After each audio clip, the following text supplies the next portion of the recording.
Welcome back to NMP Talk Show, the show that keeps you informed and engaged with topics about your mental health wellness. And we're back again, and we're picking up from the discussion that we had previously regarding critical thinking and good decision making. And as promised, we called back our guest, Mr. Vee-yen. Mr. V, welcome to our show. Welcome back to our show. Well, thank you very much. Good. The masses have spoken and we had them. So today we have the opportunity to have you back and expand more on the topic that we started a few weeks ago. So with our topic, the last time we spoke, we're speaking about making good decisions, and you had 21 steps that you came up with to help us make decisive decisions. And we tackled three of those steps, and we want to go further and see what other steps can we follow so that we can have a successful decision making process. But before we start with the fourth one, do you mind to recap the first three that we had, so that our listeners can be on board? Okay. The first three were actually quite simple. It actually Yeah. starts off because I'm assuming if you actually want to sit down and think, you've got a problem. Yeah. And what you need to do is to define the problem. So there are more than there is more than one way of defining a problem.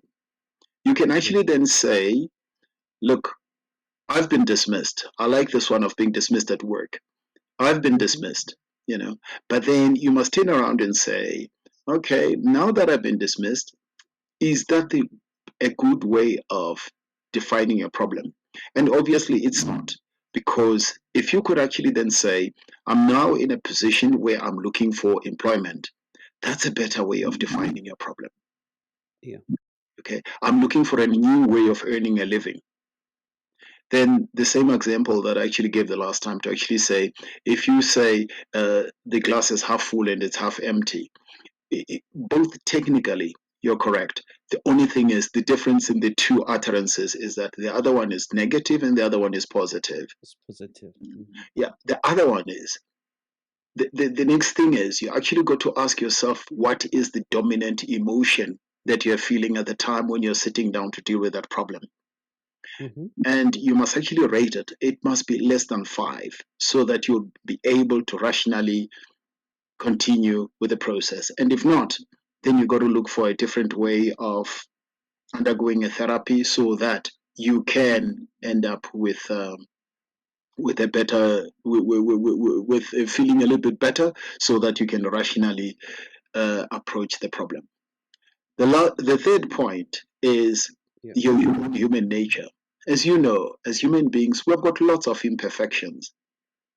And those imperfections, uh, they may have a purpose, but when it actually comes to dealing with problems and solving problems, those imperfections, when they come through, they will result in bad decision making, especially the YFM. What's in it for me?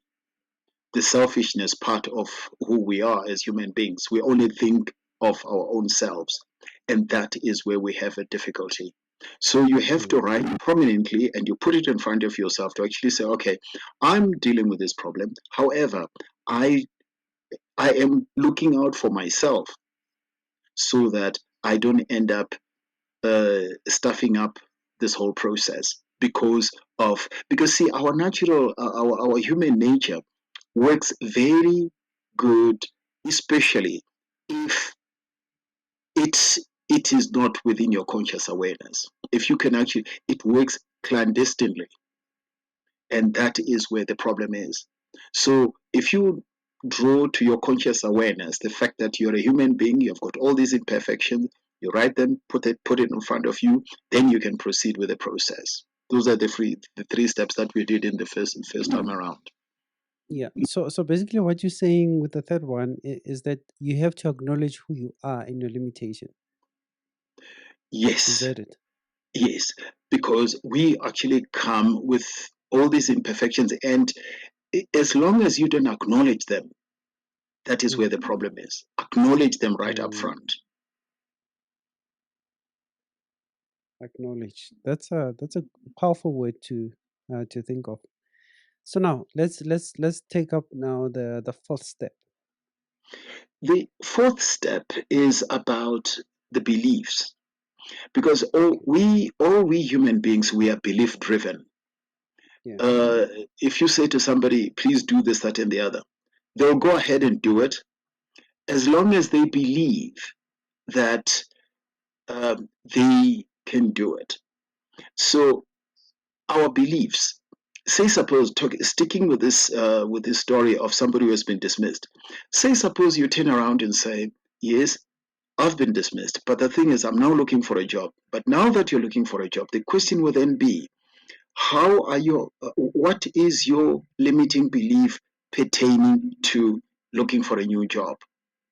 Is it because you think you're a woman and that is a man's world, or you think these people are not going to employ you, or what exactly is your belief system pertaining to what you actually want to venture into? Then you will have to define all those things that you write out everything that you believe might be your beliefs pertaining to the problem that you have at hand. So if you write down what you believe, are you saying to the audience they if you believe negative of yourself or what you know of the system, you have to correct it first so that you are confident to move forward.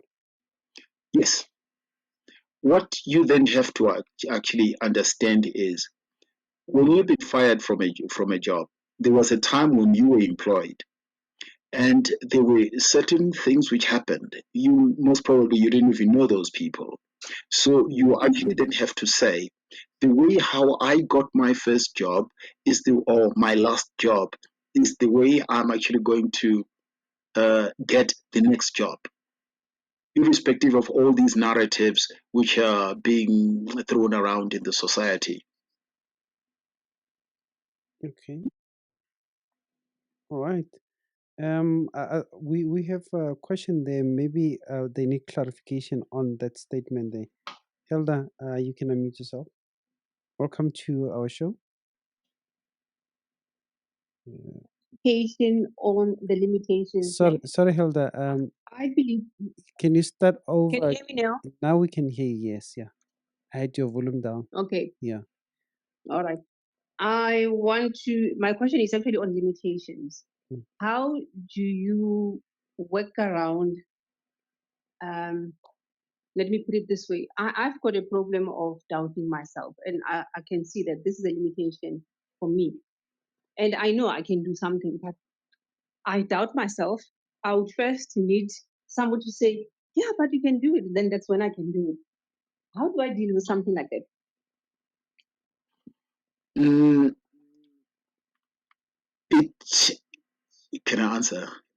Yes, please. Please go Yes, ahead. it is a limiting belief. But then the interesting thing about that belief is, if you write it down to actually say, look, I have this limiting belief which says that one, two, three, right? You write it down, you put it out there, you look at it, and you say, what is exactly the basis of this limiting belief? That is where you actually have to dissect that belief. Where does it come from? How did I end up with it? And because obviously, if you doubt yourself, that means you are lessening or you're lowering your self efficacy.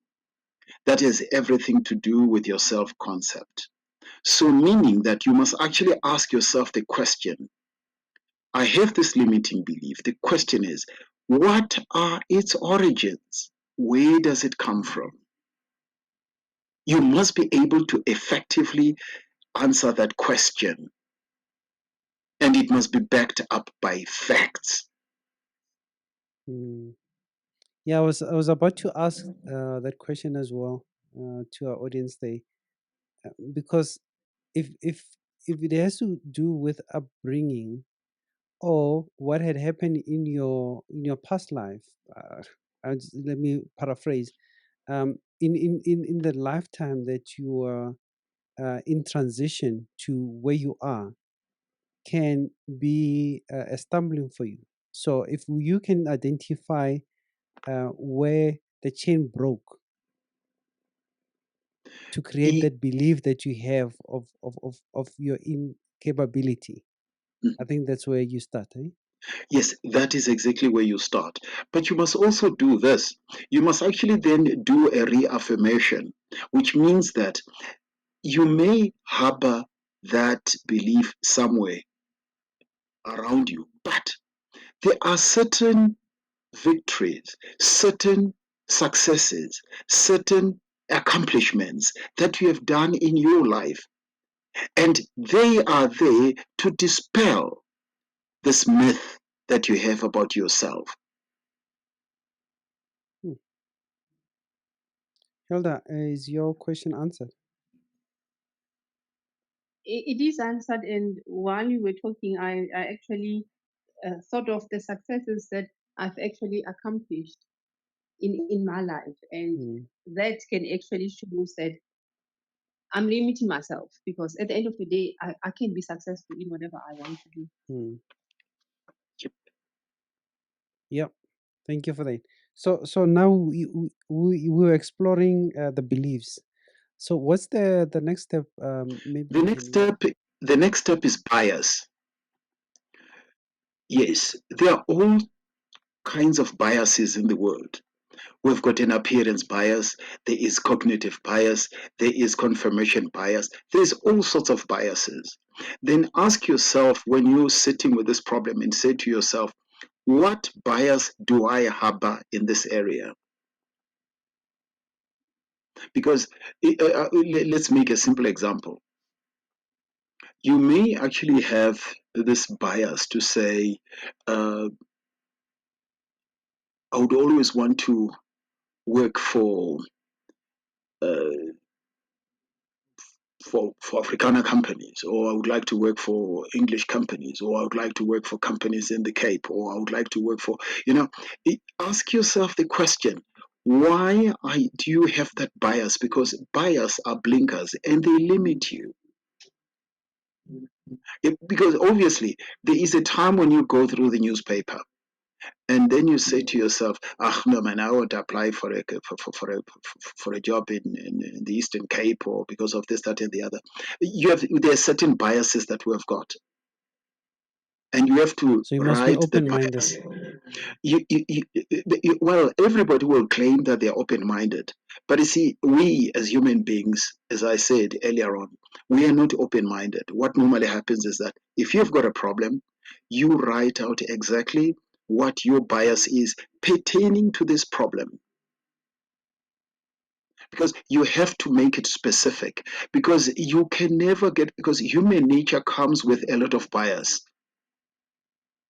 So we can't run away from that. So what we have to do is, if we bring it to our conscious awareness, to the fact that yes, we are biased, but this bias of ours, what exactly is the bias in this particular area, and how is it going to hold me back from achieving what I'd like to achieve? You have to be aware. Do you have practical examples of that that you can elaborate more on this being biased? I know you spoke about looking for a job, maybe in another area, district, or but because you told yourself that you never work in those areas, do we have other experiences or maybe examples that we can use other than work that has to do with the way we do things on a daily basis, like in our Okay. families? One of the biases that we have actually got, I don't know if Hmm. if you have seen this. We go to a party and we enjoy ourselves and stuff like that, and we have this bias to actually say, whenever there's a group of people, and I will tend to have this bias of gravitating towards people that I know, or I have this bias of only listening to things. We call it a confirmation bias. You come home from work and you sit, and the wife actually says, "Look, there is this and that," and because she mentions that so and so was here, and he said, already you don't even want to hear it because you've actually got a bias against that particular person. Very interesting. So most of the time, we don't actually listen to, we only listen to what we like. That is what human nature actually does with us. Selective hearing. That comes with our human nature. Yeah. And that limits us. Instead of listening to what is being said, we are busy with other things. We are already, that clouds, a bias will cloud your vision and you won't be able to see through properly. No, it makes sense. It does make sense. If you are connected on Telegram, you more than welcome to raise your hand and ask a question as we go through these steps. These are 21 steps that Mr. V has come up with in making good decisions. I mean, we make decisions on a daily basis. When you wake up, you have to decide what time you want to wake up, what you want to wear, how fast can you do a task, or how to get to another place, which route to take. So it's decision all our lives. But some decisions, although they might seem like they're small decisions, accumulatively they would impact your life. So I think what Mr. V here is you have done here is it's just making us aware that every decision that you make is very important. It doesn't matter how small or big it is, because at the end of the day, if you know, it's like walking on a garden, which is with beautiful green grass there, but the time you walk over that grass, over time you create a path. True. And that's what the brain does as well. How you Yes. think over time, it creates a path, and it doesn't become now an effort to do such a thing, but it Okay. is a big effort to change that path to a new path. So we must That be is a careful, problem. hey, isn't it? Yes, Yeah, yeah, that's a problem. sure. Right. I'm interested in the next one. The The next step, next one is the facts. the facts. Yeah, The next one is about facts. We have to table our facts properly. Now, the reason why facts are important, there are two facts here. The first one is the fact about the problem itself. If we stick with this example of somebody who has been fired, there are certain facts that you've got. You're fired, that's a fact. You're unemployed, that's a fact. You have bills to pay on a monthly basis, that's a fact. You've got so much money in the bank, that's a fact. Your wife is unemployed, that's a fact. You know, and you've got debit order, that's a fact. You have to make a list of all those facts. so how would that now influence your decision making? What actually happens is that you can't deal with something that you don't know, and you can't deal with something that you're not conscious of. You have to be aware of what the facts are. I'll give you a simple example. You're now looking for another job, but the fact that you have actually made a list of facts, you might actually have to make a call to your bank pertaining to your debit orders. You might actually have to go to BMW and actually say, "Hey guys, listen, I won't be able to pay for your car this month, or because of what, because you have it, it won't slip into the cracks. How do It's you know some." I love BMWs?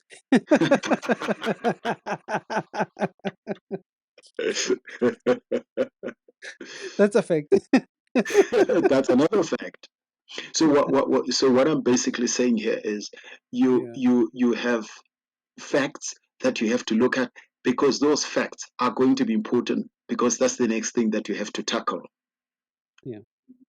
You know, All right. if you owe Can somebody I ask? money, yes. Can I ask you to tilt your laptop a little bit back to you? Yeah. All right, awesome. Thanks. Sorry to disturb you there. Mm. So it means that whenever you're doing some of these things, it's important that you garner all the facts, the relevant facts pertaining to your situation, and you say to yourself, how am I going to go about dealing with these facts? Because these are facts, and there are some facts which are more important than others. You have got to prioritize them. You've got to look at them, and you've got to ask yourself the question, what fact do I actually have to deal with right now? What am I going to be dealing with tomorrow? What am I going to tell my landlord? What am I going to tell the bank? What am I, all those facts, if you have them, then you know for a fact that you can go step by step attending to those facts. Hmm, interesting. Let's take a question there. Hold on. Okay, Leo Yes. and your guest there. Let's say you didn't lose your job there, but you are still employed and you are being moved to a new department that you are not familiar with it. What will be the facts to take into consideration? Thank you. Now, if you're being moved to a particular department, there are a few facts here. One of the facts is the fact that you're being moved. That's a fact. The other fact is anchored in the company's, what do they call it? In the company's policies and procedures. If it is happening unprocedurally, the one fact is the boss can't actually do what he wants because he will be challenged, not by the employee, but is going to be challenged by the policies and the procedures in the organization, which you as an employee can raise. So you can actually then turn around and say, okay, one of the facts is that I'm being moved and it's against my will. But then you say, the fact is, I have a company policy and a procedure in my hand. And I am saying, I'm going to use this fact to challenge this movement. I'm not fighting, but I'm actually saying, guys, what you're doing here, you are setting a precedence because this is not what you're actually supposed to be doing. So that's another fact which will be in their face as well. And they've got to deal with it. I have a fact. Mhm. Maybe you can help me with it. Yes, you want to challenge the system, or you want to to encourage the policies to be applied. But now these are your superiors that are doing this. We Mhm. expect them to spearhead the policy, to make sure that the policies have been implemented and all of that. But they're going over those policies. And Yes. the very same people that are going over those policies, what will be stopping them from making your life difficult at work? I'm talking about constructive dismissal. That's a nice way of saying to somebody that we're going to fire you, but they're not saying it. Well, yes. There's one other fact.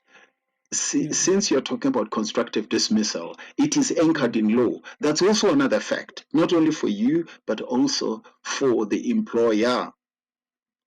Mm. So, which means that before we even get to you resigning, I mean, claiming constructive dismissal and whatever, while you are in the company, you can actually then say, because look, an employer will actually have to, because there is what we call grievance procedures. And when they are being handled, you can say, guys, this is what the policy says, and this is what the precedent says. And what you're not talking is not hearsay, are facts.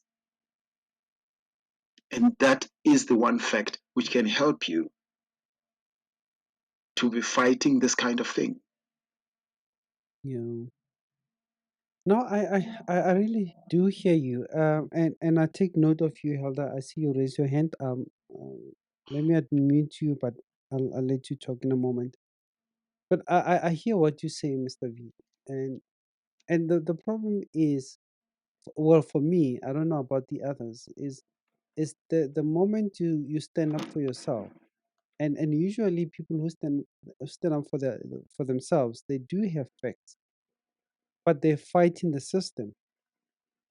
And I'm not talking just about the workplace, I'm talking about anything else, around us. everywhere. The moment you start standing up and presenting facts, people hate you.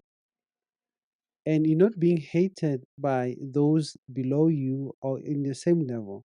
You'll be hated by those who need to uphold those standards, which are your superiors. And now you're at their mercy.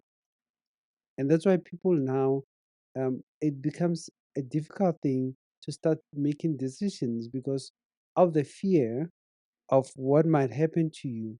And you also have a family to look out for, but you have to choose.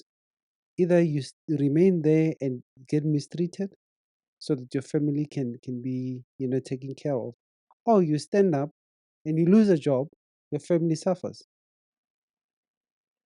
Okay, but now that we're talking about facts, Yeah, you have just illustrated this thing so well. I can't yeah. illustrate it much better than you have. The thing is, you have a family. That's a fact. Yeah, yeah. The fact that you have bills to pay, that's a fact. Mm, The next fact is you know that it's not so easy to actually get a job out there. That's another mm, fact. So what mm, happens is you may, on the basis of these facts that you have looked at, you might actually mm, then say, I will actually have to cower. What does it mean? It means that I am not going to be putting up my hand to say I want to fight the system because of mm. these facts that I've actually got.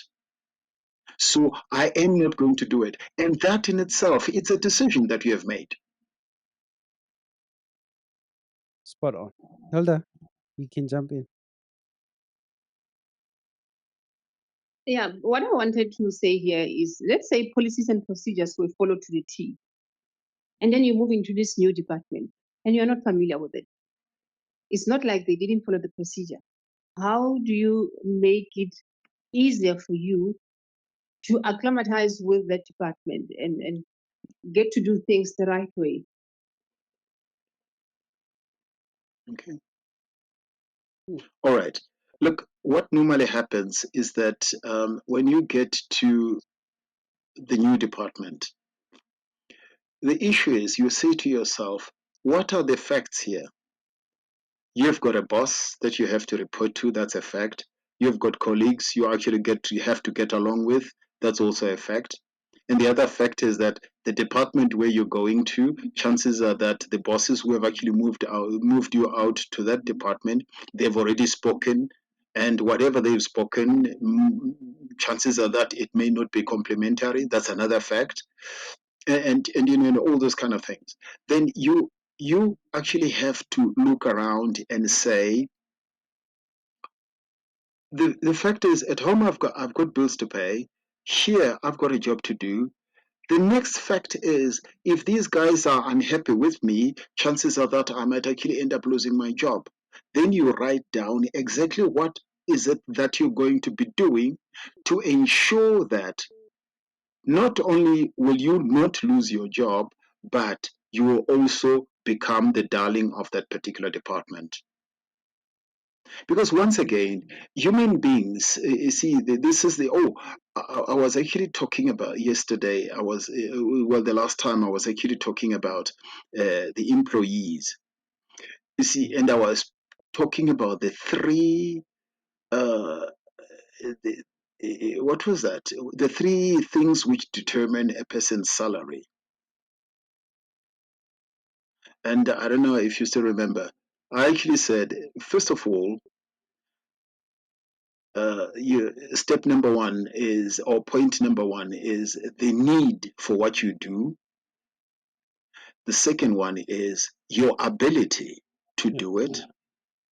The third one is the difficulty or the degree of difficulty in replacing you. Okay.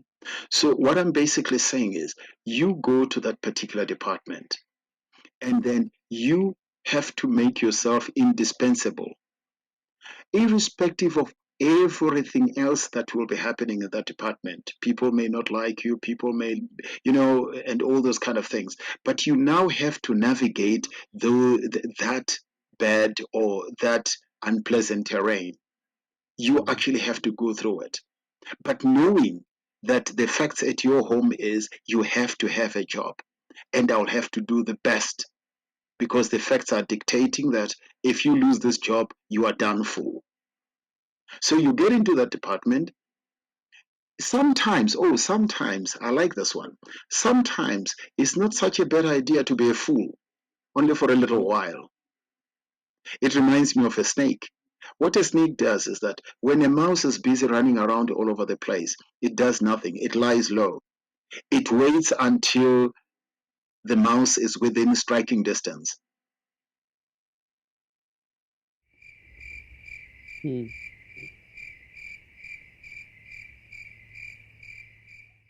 You still there?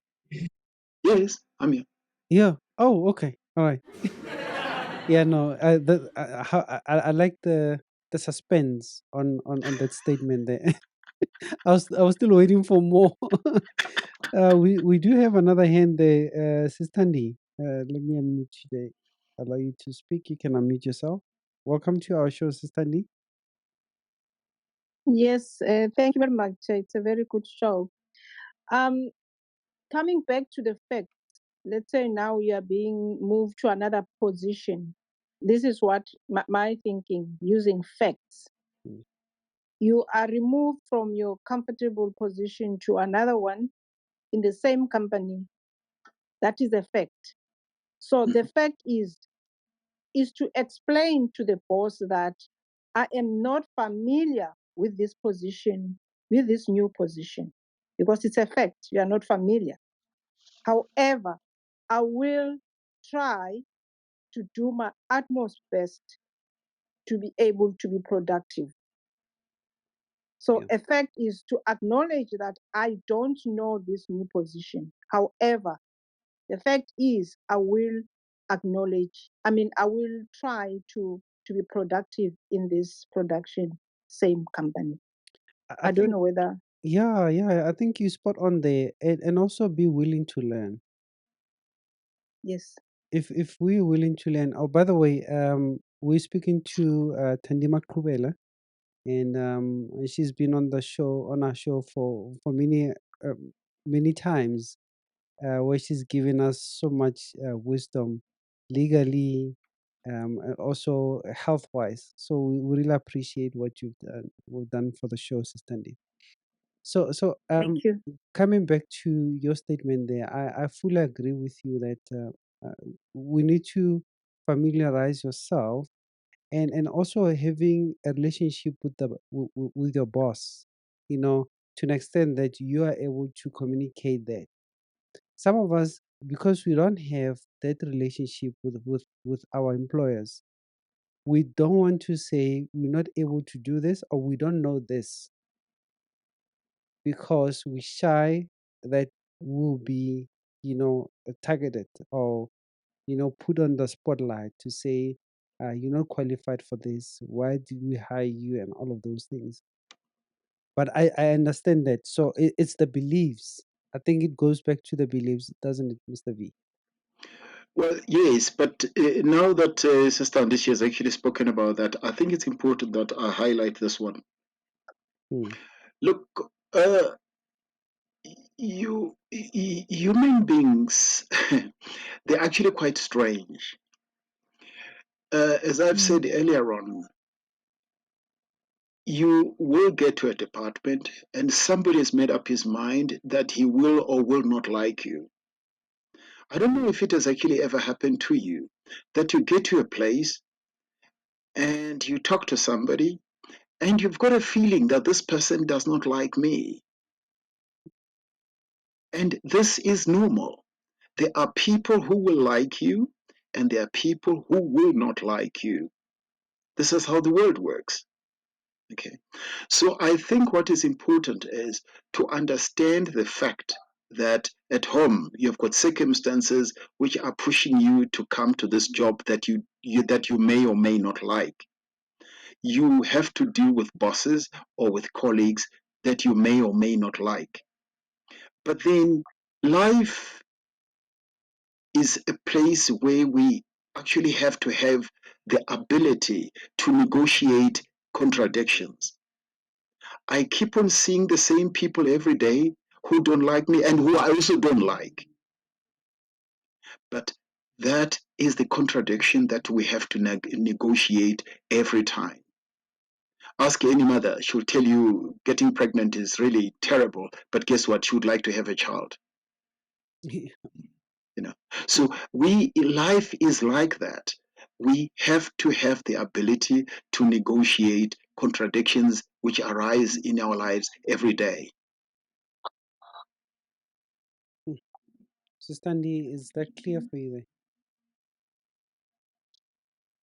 Yes, I think I like that point. Negotiate what the negotiating part of it. I think I like it. It's a fact. A good one, for that matter. A good one. So do we still have time for maybe two more of the steps? By the way, Yes. we're not going to go through all the steps because we want you to come back to our show, and we have a series on this topic here. It's a very interesting topic, and I I couldn't believe how many people actually enjoyed this episode. You know, it got a lot of traction from people, and they had questions. Unfortunately, because of the technicalities that we had yesterday, we don't have that audience that we had yesterday, and they had questions. But I'm hoping the recording of this show they will be able to view, and then on the comment section there they will send their questions there. So our show is being broadcasting from Riverside FM, and we're also broadcasting on Telegram at the present moment. And we have the recordings on our YouTube channel, NMP Talk Show. If you want to go there and subscribe, and you also see a bell sign there. If you click on it, you'll be notified with any episode or new episode that are being uploaded. So we encourage you to do that. If you like podcasting, your Spotify, your Apple Podcast, then you can also find us there, NMP Talk Show. So coming back to our show at hand, making decisions, and we have 21 steps that Mr. V here has come up with, and is so generous to help us go through them in order to make sure that we make a decisive decisions, and we are able to enjoy the benefits of it. So we've discussed six steps already. The first one that we discussed was to define a problem, and we discussed also rate your emotions, and also discussed to be human nature. That's a Yes. note that I made. Is that how you coined it? Yes, I coined it human nature because Human I nature, yeah. actually realized, yes, because there was a Mm. time when I was actually writing in my literature, I wrote that human nature should actually be declared public enemy number one.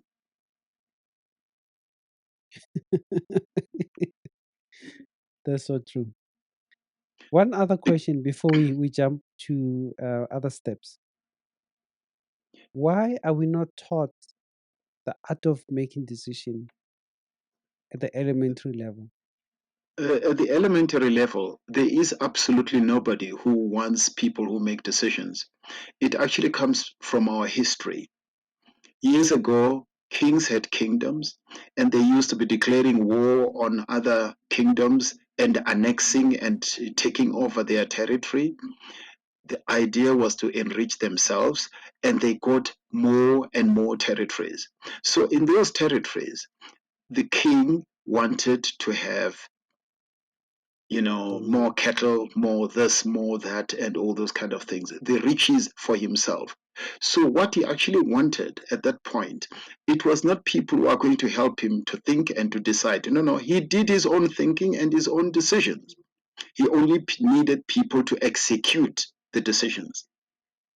If we fast forward, businesses started springing up in the industry during the Industrial Revolution.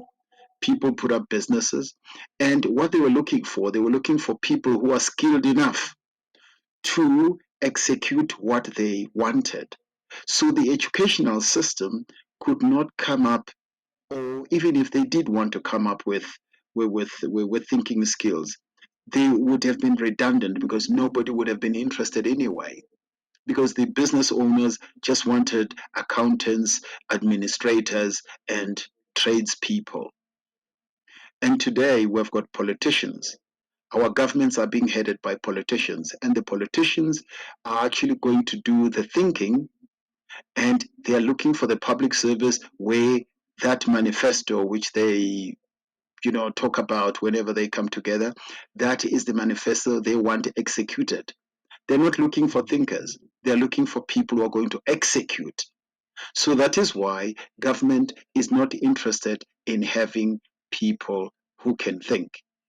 Is not important. The only thing which is important that you might have actually seen in our educational system, they want people who memorize things so that you can actually then remember what actually happened last year when this and that arose.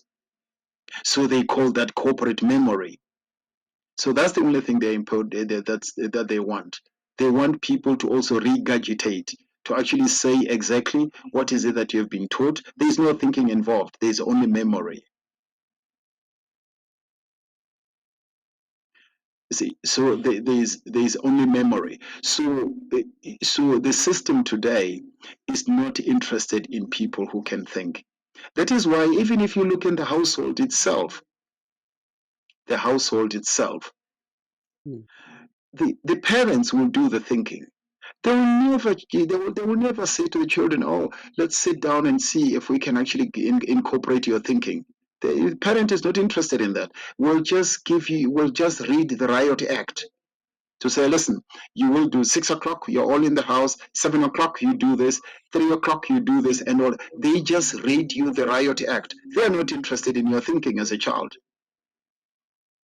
So, all over the place, on all platforms and on all levels, thinking is something that is not welcomed. mhm. Even if you go to, even if you belong to some church of some sort, and you actually feel that actually the Bible is telling me this. However, the pastor is doing this, or is the moment you open your mouth, you're out.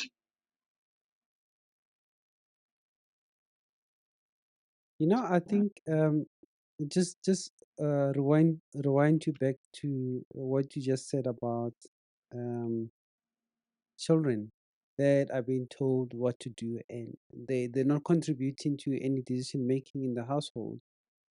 Um, I think the children of today are being trained to think. And because we're coming from that generation that we were not allowed to think or even voice our emotions or feelings about a certain topic or whatever that needs to be its table there, we come across as disrespectful.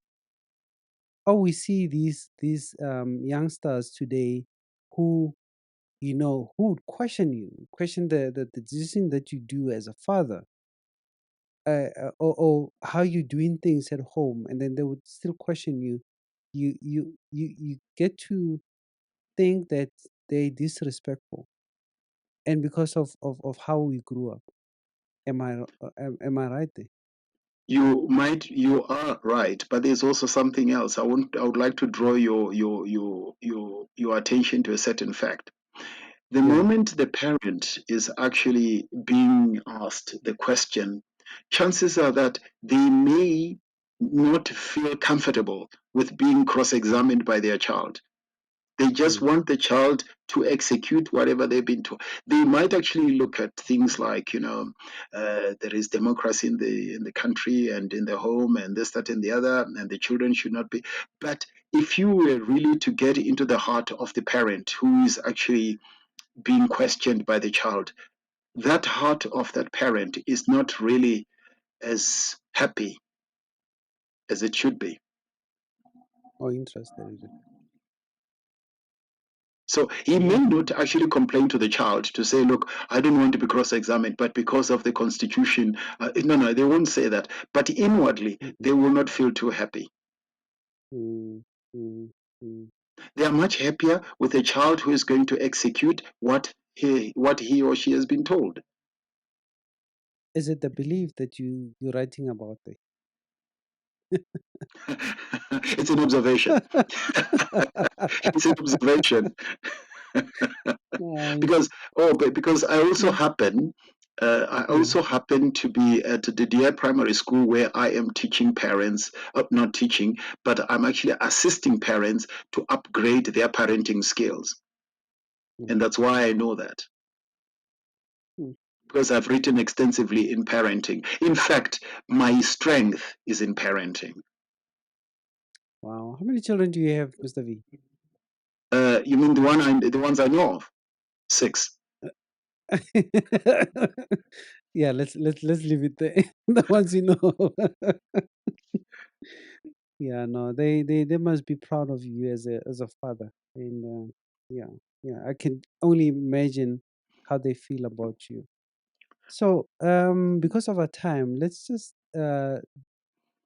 jump into one last more fact. Fact number Well, 7. Well, actually, we are not going to fact number 7 because this is step Mm, 6, where the 6A, it's a fact about the problem itself. There's also okay, 6B, which is okay. there's 6A and 6B. Mm, 6A is a problem about it's a fact about the problem. Then 6B mm, is a fact about you as the person, mhm, right? Now, what does mhm, it mean? The thing mm, is, it is pointless you getting up and trying to wrestle a problem if you don't have what it takes to deal with it. What do I mean by that? What I'm trying to say here is that you have to, in accounting, there's what they call a balance sheet. A balance sheet is a financial statement which has assets, liabilities, and equity. So for a layperson, in a balance sheet, you have the assets are those things which increase the value of the business, and the liabilities are those things which diminish the value of the business. And the difference between the two becomes the value of the business. It either becomes positive or negative, and they call that equity. So I've gone in and stole that from accounting, and I put together what I call the personal balance sheet. Now, in terms of you, how qualified are you in terms of your skills, your knowledge, your attributes, your tools, and the techniques, and the resources, and the experience to deal with this problem? mm, So, mm, what you now got to do is to understand yourself, to say, look, am I really up to? I mean, it's pointless trying to tackle a problem and you are totally out of your depth. It's like Lesotho saying we are declaring war on Russia. It doesn't make sense. Russia can actually make them angry, but they can't actually take up arms against Russia. That won't work. They have mm, to do an assessment of their own position to say, yes, we might actually want to do this, but the question is, do we have the ability to do it? That is a self assessment. mm. Now I get you. I get you. If you have any questions from Telegram, please don't hesitate to ask the question or even give a comment. But from what I've heard today, yeah, it's enough to carry me for the next week, and until we see you back again, Mr. V. Yeah. You have to be a constant feature on our show Why? because of the wisdom. We need that wisdom, and the reason why Thank you. I'm saying this is because our show mainly anchors on mental health issues, and anything that has to do with our wellness is what appeals to our show. And if we are able to have wisdom from people like yourself coming to the show, and also engaging our audience in that way, imagine what the impact is to the audience, their mental wise, the emotional wellness as well, because these two are connected. You Oh yeah, can't they are. be mentally well and then emotionally um, otherwise, the No, opposite. no. It has to balance. You have Mm. to be well every way so that you continue with your life. So that's why we like to engage in these topics, various topics that we have about mental health, illness, uh, wellness.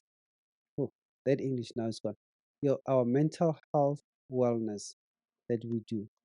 And we hope that we will have you again on our show. And we also want to thank those on Telegram that have connected. Your inputs are valuable to us, and we always looking forward to hearing from you. Your questions open up, a lot more of this wealth of information and knowledge that we are able to gather from the show. So, Mr. V, just a closing remark. What can you say to our audience? What I can say to the audience is the steps that we've done. It's only about what? It's about one third of what we're supposed to be doing. Mm, So what we are taking away from here is the fact that mm, we should be able to understand that if we don't sharpen our thinking and decision making skills, mm, they that act is going to give rise to a lot of problems in the future.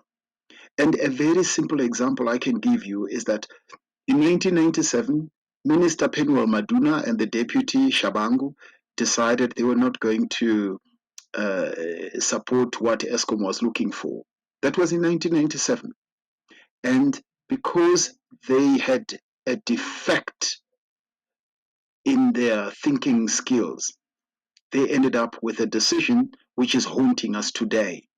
So that is not only restricted to Minister Maduna and the government, but we as human beings, we should be very, very circumspect when it actually comes to making a decision, because you might actually end up with what we call the cobra effect. You try to resolve a problem and you end up with a much bigger problem. mm. So any decision should not be treated lightly. Any choices we make should not be treated lightly.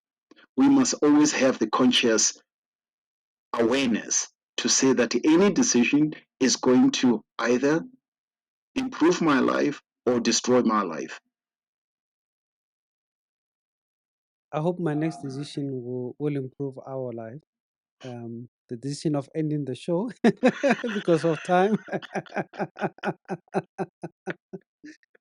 Yeah, before we hit another load shedding, but we thank you so much. Hilda, any closing remark there? I see you raised your hand. Well, I want to thank Sister Angie and your guest there. I'm in a situation where I really needed to know the facts and to know my limitations and all that. Thank you so much.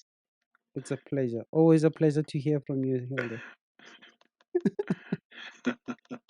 Sister Andy, anything from you?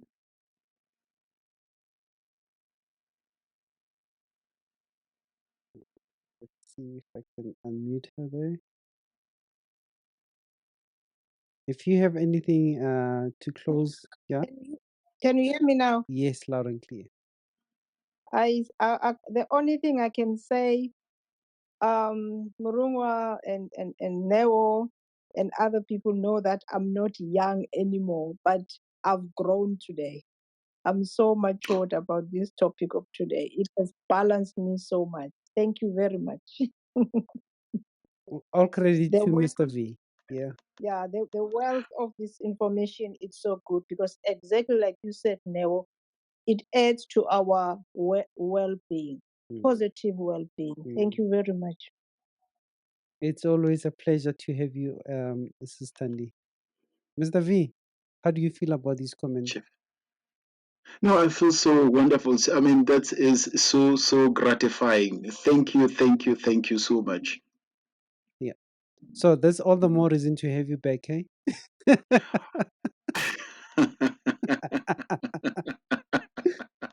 Right.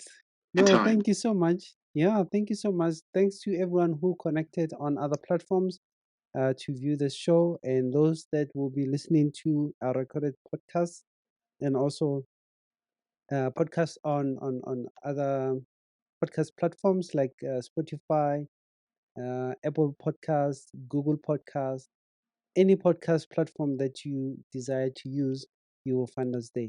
And also on YouTube, you can also watch there and leave your comment for Mr. V when he comes back for other steps, because we still have a lot of steps to go through. We only dealt with six, seven, eight steps. Yeah, Actually, already. we've dealt with 6 steps. We're actually going to step number 21. We're actually going to step number 7 the next Number time 7. around. Yes, we've Yeah, done 6. uh, maybe because I counted 6A and 6B. It's still 6. That's a fact.